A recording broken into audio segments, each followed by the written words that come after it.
Broadcasting live from our studio in Boston, Solutions Review is proud to showcase Rubrik in the Solutions Spotlight, a unique online event for industry professionals.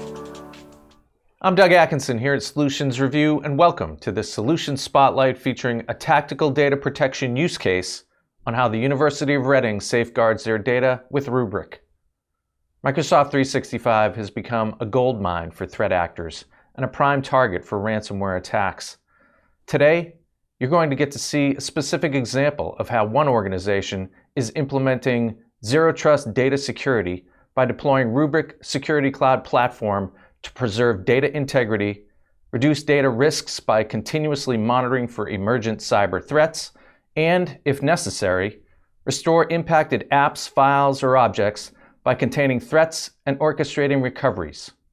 To walk you through this case study, I'm going to turn this event over to Salvatore Bucalero from Rubrik. Salvatore, over to you.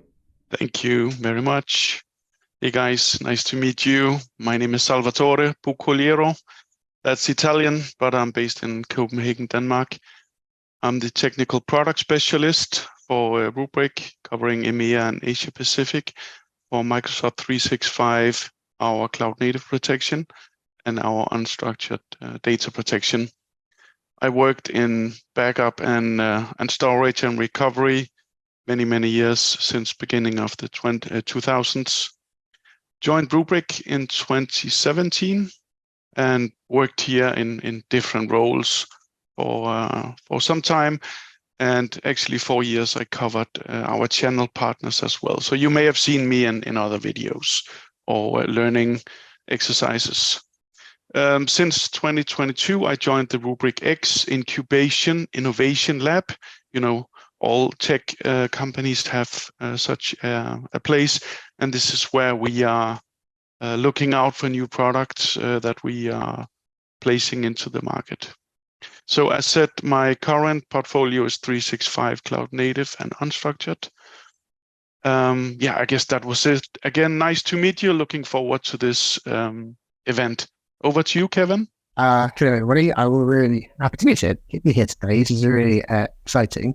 One thing I would say is if we could save questions for my part and to the end, that would help the flow bit. That'd be really helpful. My name is Kevin Mortimer. I'm the head of operations at the University of Reading. As an organisation, we're about 35 miles west of London. We've been an official university for nearly 100 years on our centennials coming up. And for size-wise, we've got 26,000 students, 4,500 staff as well. The university is actually very proud of its meteorology research as well, and the climate stripes, which are what's behind me here, are showing the climate change and how the world has been warming up. Particularly if these ones actually for Berkshire, where Reading is located, and you can sort of see how the world is warming. So with that, we are the fourth British UK university, and we're continuing to push that as well to hopefully be the top at some point. We do have some brands that you may be familiar with as well. So Henderson School is one that you may be familiar with. In terms of myself and my team, I've got around 25 people in my team. We're covering all the IT infrastructure that we look after. So starting with our networks team, we have server storage. We also have the backups piece, which the team actually part of the servers and storage team there. We have cloud platforms. We have some mobile cloud, and we use Azure as well reasonably intensively. But as a university, you've got rather extensive Microsoft 365 tenancy, which is always bringing us different challenges in how we're looking after that. Part of my is also to cover our research infrastructure as well, so high performance computing and storage and archiving of research data as well. So I guess our journey with Rubrik didn't officially start until 2018, but when we started looking at products in 2017, and some of the reasons for that were really around our legacy tape solution that we had at the time. With tape, it's generally pretty slow in managing that and backing things up. And we just didn't have enough capacity in our tape platform to back up all of our VMs, of which we had around 1,200 of. It's kind of a casual approach to that as well. So some platforms were really well protected by the tape piece, and some VMs were just were excluded from that, just because they've been missed or forgotten about. So we're only really protecting around 15% of our VM estate. As an innovation, we also collect lots of data for our file data. So our students have their file shares, which they use for their lab work and things like that, as well as some of our research data as well, which is a lot greater than 100 terabytes, but in terms of what we want to protect, we can only actually protect like 20% of that. The main issue was really around the speed of being able to ingest that data. For a full backup, it took nearly 7 days. So we couldn't really do differentials because we can get to the point where we could do a full backup in that time period. Tape lab was also quite people intensive to manage as well. So I was going to go in, change all the tapes, box them up, send them to our third party that were looking after them, bring the new ones back in and do all that management as well. So it's quite a low skill role, but it was quite a time consuming one as well. And we just couldn't guarantee any recovery. We didn't have time to do recoveries because we were always backing things up, and there's a tape library we're using for that. And and if we want to recover anything, there's actually very little of the estate that we could actually recover, because 15 and 20%, as I referred to earlier. The advantage though was with the tape station it had back is that we were most on-premise services back in 2017. We didn't have that much. In Azure, we didn't have that much in Microsoft 365 or Office 365 as it was as well. So yeah, the world is slightly different, but obviously we could see the adoption to cloud. One of the other drivers to look at changing our backup pieces, we were starting to roll out the JHV. It was a core to our research cloud technology that we were bringing in to bring cloud concepts to our customers without actually using public cloud pricing, to give a bit of assurance around that. So we had to protect some of that, and so there weren't many vendors out there that could do that at that time. Also in Microsoft 365, we were a growing piece. We only had student mailboxes in 2017, and subsequently have now moved our on-prem exchange into Microsoft 365, but that was something that we know was only going to grow. And now we have all of our email, all our collaboration tools, with Teams and Sharepoint and OneDrive Business and all those elements, as well as our authentication to our systems. We've moved away from our IDFS platform and moved everything to Azure AD as well. So we've got a single pane of glass. So that was a big growth area for us. And over time, we have been putting more into our Azure as well. So we've got our Microsoft SQL databases that we're starting to move into a PaaS model where it fits that as well. We've got some VMs that we're now running as IaaS as well. Not that many, because we ideally try to move towards SaaS solutions if we're going to cloudify our products. But there are instances where we do need to run as IaaS. So with all of that, we had our research data is continuously growing. Nothing ever gets deleted because they always made a bit just to go back and review how the research outcomes were obtained and challenge those approaches as well, or redo them as they learn different ways and how to do research. Our data footprint's always growing. We've got a really complex, diverse organization as well. We have with the research and non-research parts of the organization, it's a teaching research, but also the functions as well. So that's more of a corporate approach. There's so many different ways the organization works. It's quite evolved as well in terms of how it operates. So we've never really done a full business continuity test, and we've started on that journey now and bringing people in. It's quite complicated, and it's a very big session to run across the organization. And lots of the plans that we have are obviously their maturity as well, still. So that's always been a bit of a challenge to get that going. The one thing that really makes that hard to organize is actually we have lots of conflicts in RPA. So every system has its own set of timings that it aligns to, but the but we haven't really looked across the whole piece. So, well, actually, if we were to recover everything, how would we go about doing that? There's just too much to try to factor in, and can we actually meet those tilings? And when we look across our super databases, we've got over 700 of those.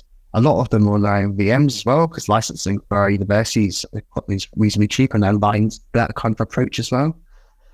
So that's an extra thing to factor into that piece. Is not only the database bit, but we have to do the database as well for those generally. It's a lot of management time. So I guess, why did we choose Rubrik? So there was some the main thing really for us was the way it sort of worked out how to do the backups. Historically, you'd have a schedule of between at this time you'd start this backup, at this time you'd start that backup, and you'd hope that over the period it'd be able to manage it all and back it up onto tape as it was in the window you had defined. What we really liked about the way we looked at it was this intelligent SLA policy, where you say, well, here's all the objects we want to protect. Here's the window to go and do it. Now go and protect those and manage the way you do it. So they're trying to suck up all of it at once and do everything at once, because that's going to impact the performance of the backup appliance, but also the production environment as well. So it smooths that piece out, saying here's the window, go protect it. And that's one of the real big draws for us. Some other elements that were really quite cool are the live mount capabilities. So this is where you can essentially run the object you're protecting on the Rubrik appliance in the brick. And it allows you to run it and test, and SQL database, for example, you can run it as live mount or extrapolate some data out of that without having to rehydrate it into your production environment. You can also bring things up in and do some tests against them without having move them into production if you want to as well. It's a nice way to kind of validate your backup piece without having to do the whole hydration into production and managing all that. Just on the previous slide. One of the key things there really is, which has become more and more relevant to us, is the immutability of the platform. The backups themselves, it's in the appliance, it's a black box to us. Once data is transferred into that, there's no way that it can be overwritten. And I think that's one of the key differentiators for us in terms of how other backup providers kind of work. And that's been a real assurance piece for us, as well as we've been looking at how we then take on the ransomware detection and data discovery products as well, and how they all sort of line together. So without having the immutability, ransomware detection actually becomes still a bit of a risk, because the data could still be compromised. So we have layers of defense essentially within the Rubrik platform, which is really been quite exciting to sort of see that journey over the last couple of years. So I guess just to summarize really, so we break it up into a couple of primary and secondary objectives we wanted to achieve. So we need to actually have RPOs and RTOs that we can reach and measure against.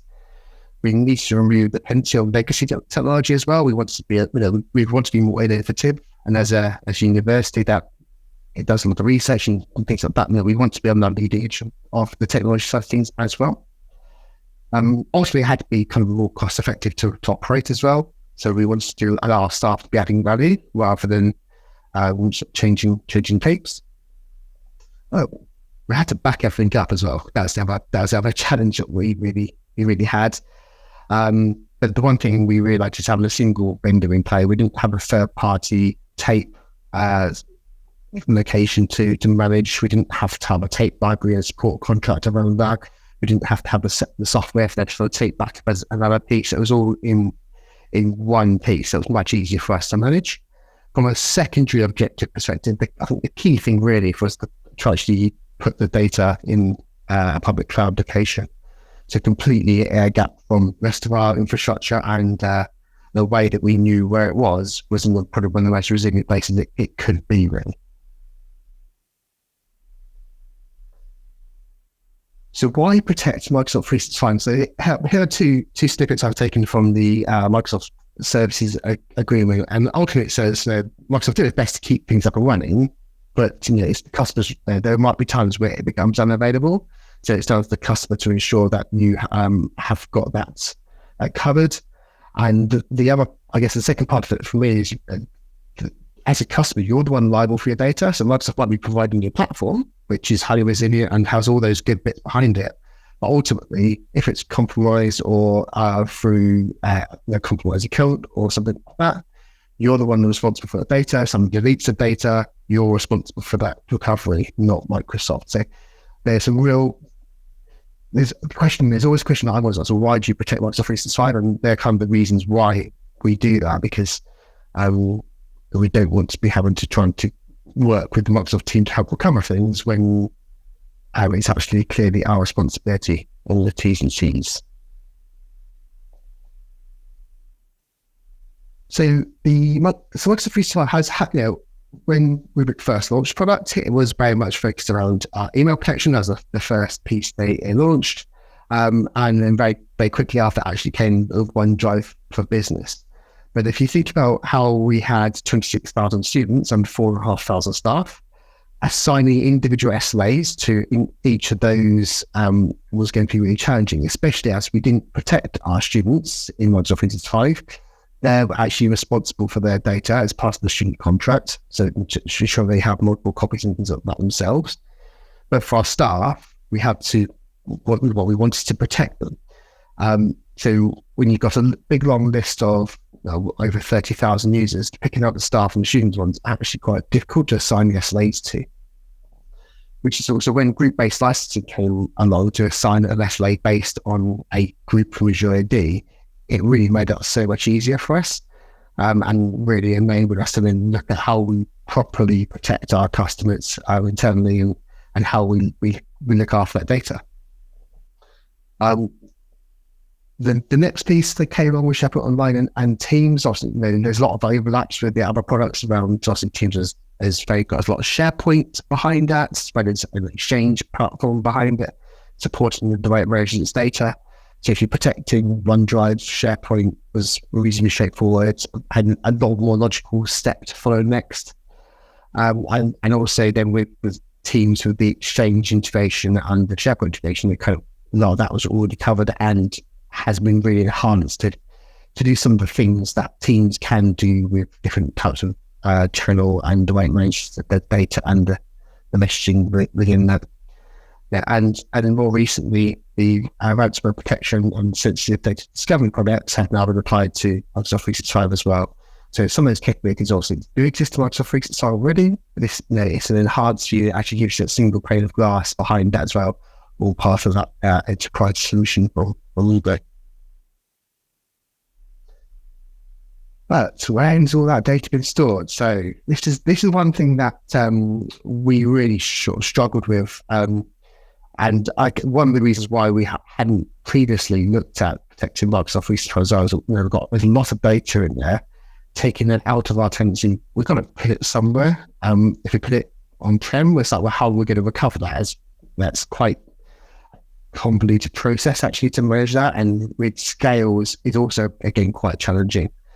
Put it to public cloud, where is what we did with our Azure. So we had to put it into a hot lob storage and manage it that way. There's a lot of email data. There's a lot of OneDrive for business data in that. And each user can, by default, have 5 terabytes. There's a lot of, that suddenly your Azure costs start increasing quite significantly. So we really sort of struggled to kind of manage those costs when we were looking after it in our Azure tenancy. So what do we do now? Well, this year we migrated our Office 365 Microsoft 365 content into Rubrik Cloud Vault, which is essentially data storage that Rubrik manages in Azure for you. So you hold all the keys. So that there's no different data access to that. Microsoft can't see Rubrik can't see that data and or use that data any more than they could if it's in your own tenancy. The key thing though is the scale of the platform that they had procured from Microsoft and the partnership that Rubrik and Microsoft have actually can then offer a reduced cost. So we actually reduced our storage costs by a third by essentially moving to Rubrik product. The other advantage is it's completely segregated from the university infrastructure. So if our Azure admins had been compromised, there was a risk that data could all been deleted or manipulated or been essentially compromised. But at least through Cloud Vault management, we have there's a key chain that sends that data in, which is managed by Rubrik. So we don't have any oversight over that as well. And it really enhances, therefore, the National Cybersecurity Centre's guidance around having those 3-2-1 of backup, with the one being completely remote to us now, rather than being part of our infrastructure, which public cloud is an extension, essentially, of our estate. On that, I'll hand you over to Sal to show you some of the cool stuff. I always love listening to customer stories. It's always very interesting. All right, now let's jump into the Rubrik demo and see how it looks in real life. So what we have here is the Rubrik Security Cloud. This is the one management interface for all data protection for your real estate, whether it's in your data center, in a data center somewhere, in one of the big hyperscale providers, AWS, Azure, and Google Cloud. We cover all three. Or if you have SaaS workloads like Exchange, OneDrive, Sharepoint, and Teams, and we'll have more SaaS workloads as well. This is a very simple, very intuitive, very fast and efficient way of managing all your backup and your recoveries across all these environments. And what we really hear from our customers is that they really like having one interface to control all of this, because, well, today, to have a secure infrastructure, you really have to have a simple infrastructure that everybody can understand and use. And having difficult decisions, difficult checkboxes that we don't fully understand, having different tools protecting our different environments, that does not help, that creates shadow IT and different departments. Also, this is the first and only interface for backup recovery that are also focusing on cyber security. And you have here on this dashboard sensitive data discovery and ransomware detection as well. I'll cover that as part of this demo too. So let's just quickly go to a protection report on our cloud infrastructure. Here we get this list. This report can be created, can be sent to our mailboxes, can be accessible to auditing users or compliance officers, what have you. Also, Rubrik Security Cloud is obviously managed under multi-factor authentication. We really recommend that you make sure that your backup infrastructure has a separate authorization control from your production environment. The whole point is that we can never allow one breach to lead to the loss of both production and backup data. And if you had one single authorization mechanism, one authentication, then one login could lead to the loss of both. We never want to see that happen because, frankly, backup is your last line of defense. This is when everything else fails, you need to have your backup so you can recover. I hope this takeaway is going into you. Right.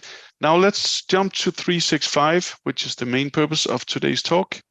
Here we can see under SaaS, we have 365. Let's go in and and access that. This is the 365 dashboard. From here, we can simply add 365 subscriptions. So if you have more than one, you can add them.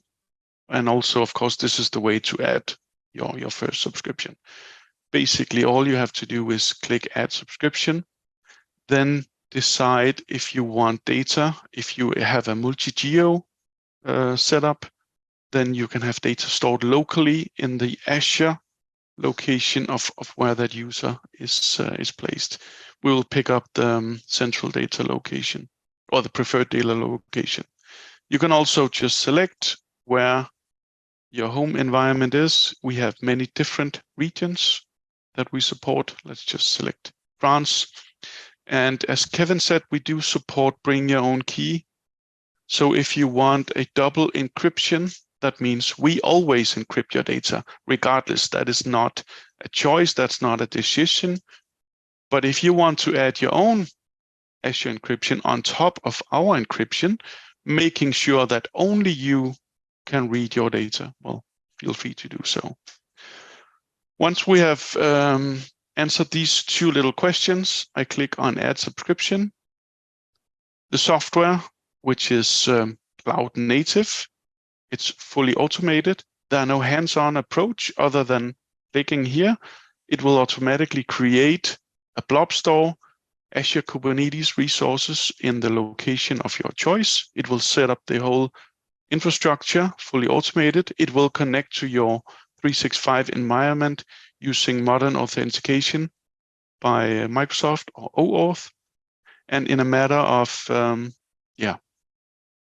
few hours, we'll do an automatic discovery of your environment. Then you can start protecting your environment. So that brings us to this dashboard. The most important metric here is the compliance.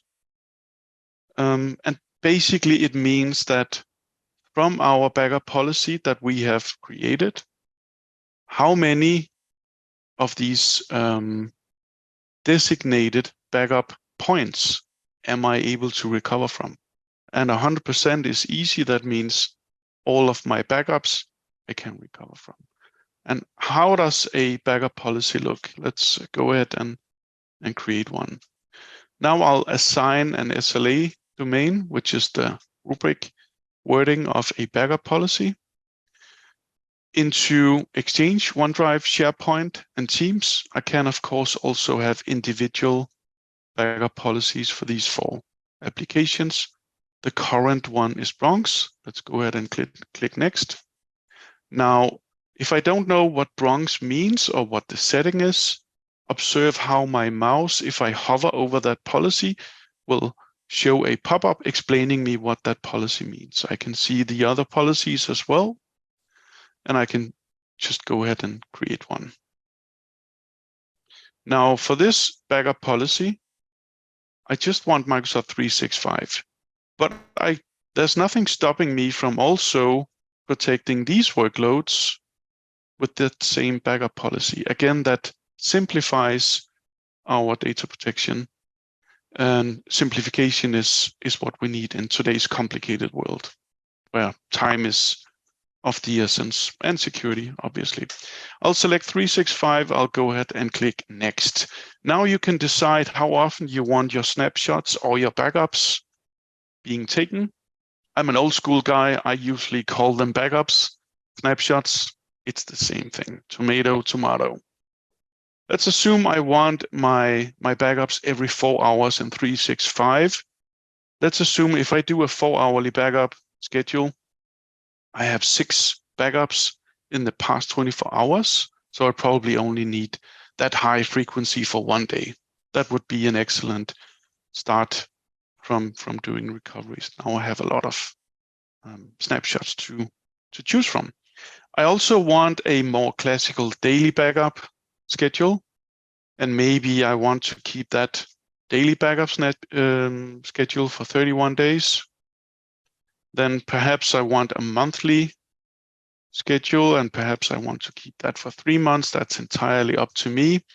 And as a Rubrik customer, you can have your backup data hosted in a Rubrik managed tenant in Azure Blob Store and that takes care of the immutability and the air gapping of your data. So even if you did get breached, there's no way the bad actors could get to the Rubrik managed storage in Azure Blob Storm.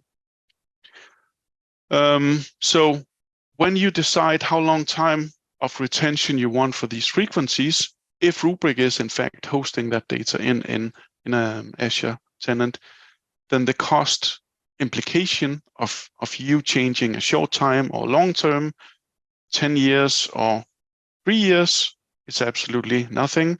The cost for you is the same regardless of your retention policy.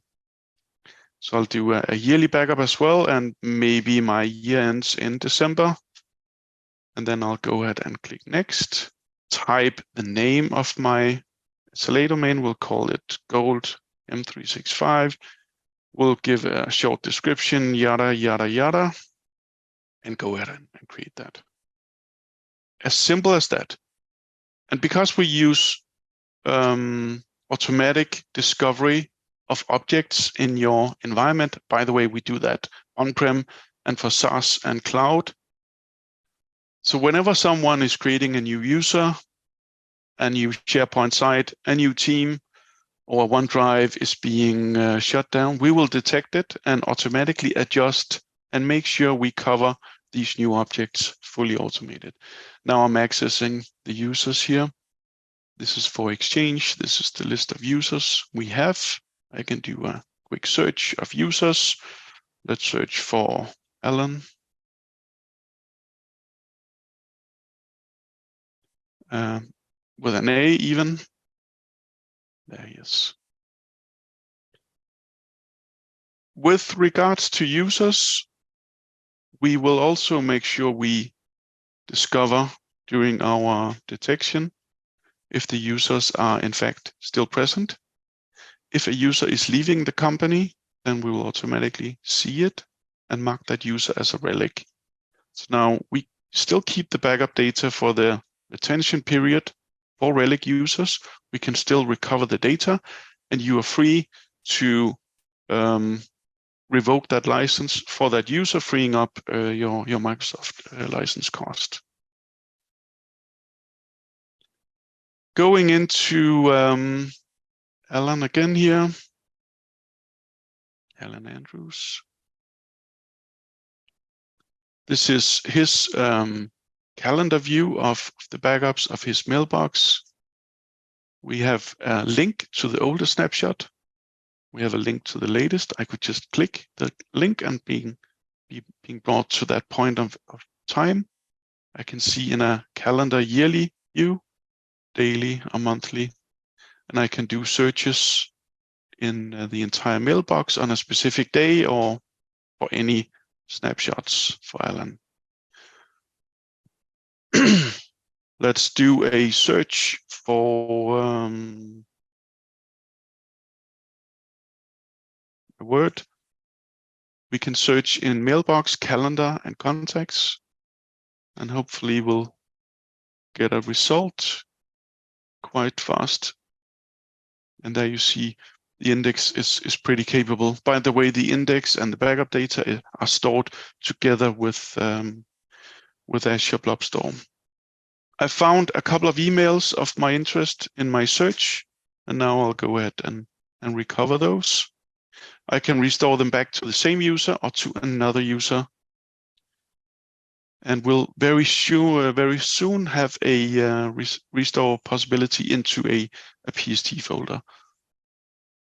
Go ahead and recover those. So now that recovery is in process.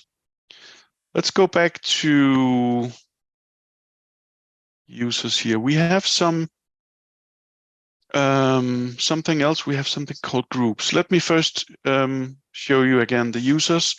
We can see which backup policy they currently have, and you can see how it was assigned to them. A direct assignment means someone marked the user directly, selected manage protection, and then selected the desired SLA for them. Now that may work for a few users, but if you have a lot of users and you want to make an easier way of designating backup policies. Of course, you can select all. You can do a search and select those. But a more elegant way is using Azure AD groups. So going to groups, we can add an Azure AD group. We can also create SharePoint and Teams groups, so we can designate backup policies at bulk. Now let's search in the Azure AD. Let's see, do we have something called finance? Yeah, we actually do. Select that, add the group into Rubrik Security Cloud. Once that group is added, I can select members of that Active Directory group, select Manage Protection, and then select the backup policy I want. So as your users and your groups are dynamically changing over time, we'll pick up the changes and move your users back and forth, making sure we have an up-to-date backup policy for them. Going back to Alan, we did make a restore for Alan. And first of all, I want to show you under events, we have different types of events. You can filter in time ranges. You can filter in severity, status, event type, object type. And then of course you can make reporting on those filters as well. And we have an audit log as well. And we can actually see that I have performed a search on Alan Andrews' mailbox, and this is what I searched for. This information is crucial when people have access to manage other people's mails and OneDrive and what have you. So this is part of our audit, and you can make reports on that as well. Oh, by the way, I could see someone made a failed login attempt here. Probably something for our security department to be looking into, at least if it's repeating. Going back again to my user, I also have an event for him specifically. That's just another way of filtering. And we can see here that I have successfully restored 3 emails, and that took 22 seconds. They are now available in his OneDrive. Oh, sorry, in his mailbox. Selecting another random user, we can also, of course, restore an entire mailbox, calendar, or contact. I'll just browse into the folder structure, select the entire mailbox, or browse further down into the mailbox structure of that, and then select particularly what I want. Next, go ahead and the restore is on the way. Now let's see. We have OneDrive always protected as well, if you wish to do so, obviously. This is Adriana's OneDrive. Click on a particular date, see we have a backup, it was completed. We can recover the entire OneDrive, or we can search for PDFs or other type of documents in the folder structure, or we can browse the folder structure. Let's attempt a search. And you can see again, we get a result pretty fast. Select the documents I'm interested in. Resume. Perhaps that is something for my sensitive data discovery. We'll talk a bit more about that later. Select next, and as you can see, I can restore those files into a zip file if I wish. I can restore to another user. I can restore back to the same user.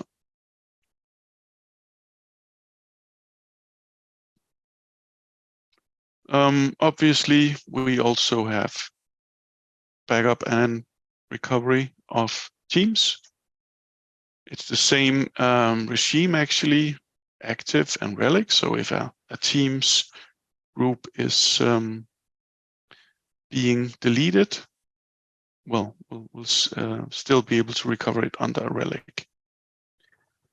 Let's go to the finance team. Here's the calendar view again.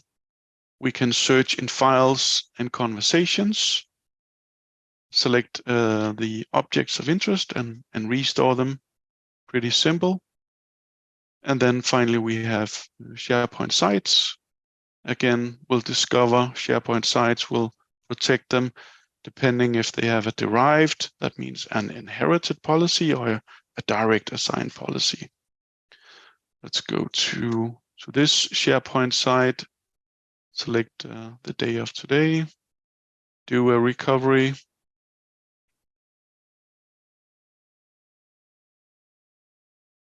Wait a bit until the index gets populated here. Perhaps while we wait for that, maybe I should, no, I'll just, yeah, there it is actually. One more thing you can do with Rubrik Security Cloud, you can have multiple instances running at the same time. It's a fully multi-user, multi-platform. So if you have a dialogue where you're waiting for something somewhere, you can just have another tab and continue your work, and then return once your dialog box is ready. Now let's go to the AGCL SharePoint site. Here you see the documents. We have site pages, site assets, Teams wiki, forms, hidden items, templates, and style libraries. Select one of the folders of interest, see the documents and files, select them, restore them. You can do searches as well. It's really very straightforward.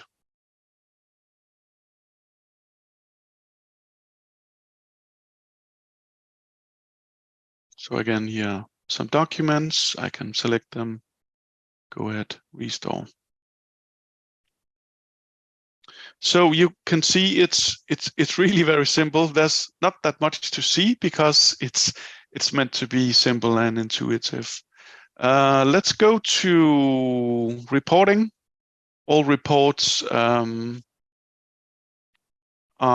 customizable.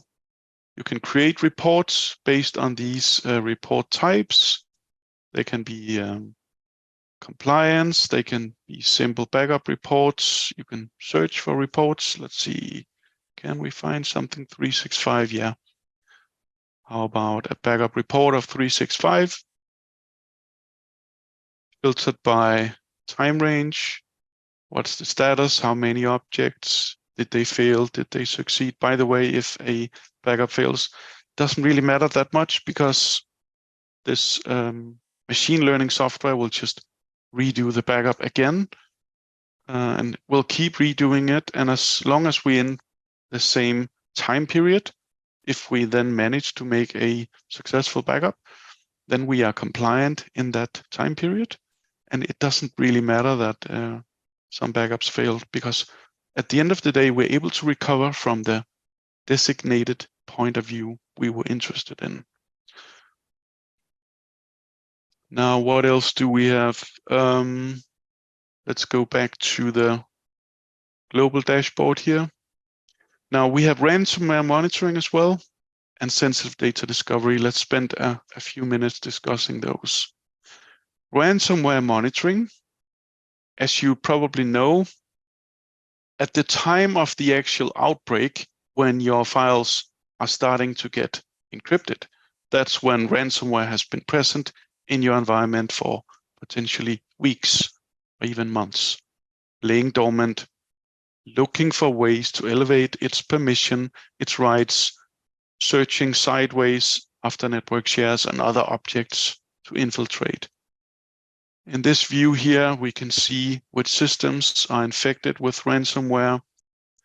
We are often able to see what type of ransomware strain, and we're able to see then what system was infected, when was it infected, all the way down to specific files. And then we can initiate recoveries. We can correlate that info with sensitive data as well. I'll show that a bit later. Now, going back to 365, when we do see ransomware attacks in this environment, 365, and make no mistakes, we do see ransomware attacks here as well. What we don't see is encryption, because the bad actors know it would take too long time to encrypt 365. It would be detected and stopped. So what they do instead, they find a way to penetrate the security defenses. They log on finally with a global admin account type. And with that, they will create automatic deletion of objects in 365. And they will change the retention of those as well. So emails, files, SharePoint sites, and Teams will simply just have their content deleted. That happens in mere seconds.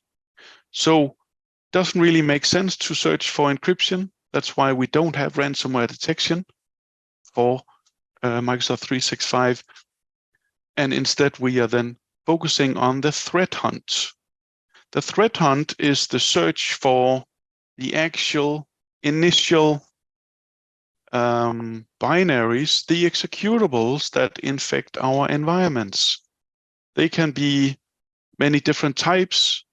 They can be a regular exe or COM, or it can be a Linux executable, can be a script file, Python, or PowerShell, can be other things like a log4j. It could be many things. So what we will do is we will add threat hunting for Microsoft 365 in a couple of months. That will be available here as well. So at least we can start searching for the attack vectors. And of course, if you are hit, we can certainly restore your data. By the way, at Rubrik, for all our Rubrik customers, we do have a dedicated ransomware response team. They work 24/7 assisting customers getting infected, helping them restore their data back. And by the way, that is free of charge. That's part of, well, if you're a Rubrik customer, then you are entitled to this assistance if you get hit. Now, sensitive data discovery, what does that mean? Well, sensitive data is important to know of because, well, it is sensitive. And if you happen to leak this information out, you might be exposing individuals or intellectual properties or other things of nature. So it's important to be able to find, where do we have sensitive data? What type of sensitivity is it? Who has access? How old has it been? How long time has it been sitting here? Is it stale, meaning it hasn't been touched for a while? Does it have open access? And how many files do we have in total? Now we can do this for Microsoft 365 as well, OneDrive and SharePoint. We will detect if some of your files contain information of these 5 classifiers here that are probably publicly known. So actually we are we're ending the time here. So I need to move quickly. Let's go to management. Let's see the policy types we have, many different, and you can even create your own custom policies. So you can search for very many different things. Belgian passports, Canada bank accounts, Germany, France. We have many countries represented, and you can even create your own custom analyzer. Give it your name, my analyzer. Add an expression, and then you can validate it. And now you can start searching for that piece of sensitive information. Also, if you do get a ransomware hit, you are obliged by authorities to report what data you may have lost. And having this tool is vital in this occasion as well. And frankly, we do see now it is more and more common that under a ransomware attack, they will extort your sensitive data if they can do so. Okay, I think that's the demo. There was a few questions. Can you restore a mail folder? Yes, I can. Can you change the SLA at any time? And will the previous backup set remain? Yes, you can change the SLA, and actually the previous backup will remain. Now let's go to some news. Actually, as of yesterday, we got recognized by Microsoft as a winner of the 2023 Microsoft US and UK ISV Partner of the Year. We're very proud of that. That's not what I wanted to show you really. I wanted to show you this because we can now interface and interact with Microsoft Sentinel. And not only that, we've been able to do that for a while. I can show you here in our actual demo environment under notifications. You can see we have syslogs, SNMP, and webhooks. And here you see Microsoft Sentinel. So we'll just let's just see how it currently is set up. This webhook, edit. You can see it's a generic provider. We call it Microsoft Sentinel. This is the endpoint. We need a certificate and authentication. And then next up, we can see what event types we are sending to Sentinel. And this is where it gets really interesting. If we do see a ransomware anomaly, if we find something under a threat hunt, if we classify data as sensitive, we can send that information to Microsoft Sentinel. And from there, you can then have AI, that is ChatGPT, interfacing with these anomaly events and then automatically creating playbooks, starting the analyze, starting to alert the security team. So now we can actually start working together, operations and security, having this in Sentinel. I think my time is up. I just want to show you the last, which is this slide here, some of the advantages of being a Microsoft and Rubrik 365 customer. We have a strategic alliance with Microsoft. This is entirely backup as a service. It's a cloud native tool. There are no hands-on. It's all fully automatically deployed. We will assign compute resources completely autonomously, making sure that you are getting the performance you need for your backup and your recoveries. I think I've shown it simple to use, very intuitive, and that's really what it's all about. It's a very performant system actually, and we do have enterprise class security. I haven't showed you I've only showed you a fraction of the security features we have here. Now, only 4 minutes left. We have one more question. Any advice on how to balance Rubrik's immutable backups with things like GDPR, right to forgotten? That's a really delicate and tricky question. Now, GDPR has been around since 2018. There has been established a protocol now that recoveries take precedence over the right to be forgotten. Now, that sounds a bit brutal, but that's how it is. So the right to be forgotten is still active, obviously, but the way for companies to make sure they can recover data is overruling that. So there's no way we have to delete backup data, because that would render our recovery shaky. Instead, we are mandated when we have done recoveries, when we are out of our problems again, then we are obliged to make sure we delete any occasional GDPR data that has been restored. And we have tools to look for sensitive data, as I just showed you. One final question, are the SLAs retention locked as on-premise and the backups immutable? Yes, we do now have retention lock for 365 SLAs as well. And if you as a customer decide to store your backup data with our managed Microsoft Blob Store with ZRS encryption and protection, then yes, it is immutable, it is air-gapped, and there is no way anybody can delete or change your backup data. So you are safe regardless what happens. Yeah. I'll stop talking, and yeah, we have this future slide. Over to you, Kevin. Thank you. I guess that's just crashes the same as in a demo as well, how much depth there is to it, and it's really growing as a product as well. So it's really cool to see, even though we use a regular basis, how a little bit keep changing, and beauty of it being a SaaS platform as well.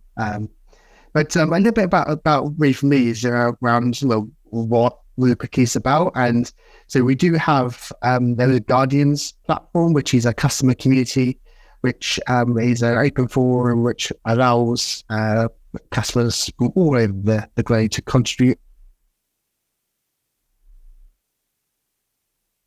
So we support this. If you please do speak to your accountant, to your customer, and gain access, it really is quite valuable. But one of the things that I personally really get from Rubrik is the ability to talk to the product team and influence some of the product roadmap as well. So there have been a number of different suggestions that we've made as an organization to the product team to either each of them become features in the product. And it's always really great to kind of see that kind of come true. In terms of some of the future parts and the forward-thinking elements of that, so we do have an annual conference called Look Forward. It just happened last May actually as a virtual event this year. I would recommend going to have a look at the website, and you can actually do some of the content on demand. So it really is quite useful. And linking to the Microsoft 365 page as of something's coming, you have an Azure Active Directory protection as well. So individual objects within there to enhance the product even more. And that's just going to be parts of the solution. So I think the way to I wanted to kind of leave as a bit of a final thought from me, really. So for me, the backup is the source of data. What you do with the data is actually what the power of Rubrik is. So it's not just about data protection. It's not that they help us to have the visibility of that data with sensitive data discovery as subtle changes, but really it really is a cyber resilience platform now. They're having the ransomware detection and response parts up, threat hunting elements of that as well, the hooks to Sentinel. It's a really powerful platform, and it's ever growing as well. So I'm really excited to see what's coming next, really. Thank you. Perfect. Thank you so much, Kevin. Thank you all for attending. Really enjoyed speaking to you. Thanks, Salvatore. And there you have it, another solution in our spotlight.